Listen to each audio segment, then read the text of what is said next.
కేంద్ర మంత్రి బండి సంజయ్ వ్యాఖ్యలను తీవ్రంగా ఖండించారు BRS working president KTR. Phone tapping వ్యవహారంలో బండి సంజయ్ చేసిన అడ్డగోలు చిల్లర మాటలపై నిప్పులు చెరిగారు. 48 గంటల్లోగా ఆ వ్యాఖ్యలను వెనక్కి తీసుకుని బహిరంగ క్షమాపణ చెప్పాలని డిమాండ్ చేశారు. లేదంటే లీగల్ నోటీసులు పంపి కోర్టుకు లాగుతామని కేటీఆర్ హెచ్చరించారు.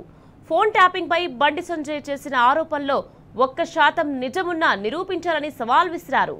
కేంద్ర హోంశాఖ సహాయ మంత్రిగా పనిచేస్తున్న బండి సంజయ్కి నిఘా వ్యవస్థ ఎలా పనిచేస్తుందో కనీస అవగాహన లేదని విమర్శించారు. ఇంటెలిజెన్స్ వ్యవస్థల నిర్వహణపై కనీస పరిజ్ఞానం లేకుండా పోవడం దురదృష్టకరమన్నారు.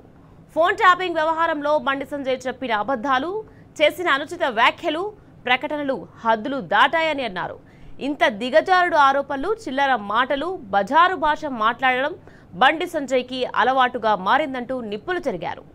ఫోన్ ట్యాపింగ్ వ్యవహారంలో మాట్లాడిన ప్రతిసారి మరింత దిగజారి మాట్లాడుతున్నారని దుయ్యబట్టారు.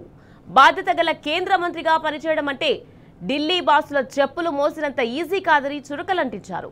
కేవలం తనకు రాజకీయ ప్రాధాన్యత దక్కకపోవడంతోనే వార్తల్లో నిలవాలన్న ఆశతో బండి సంజయ్ తనకు అలవాటైన చౌకబారు వీధి నాటకాలకు తెరలేపాడన్నారు కేటీఆర్.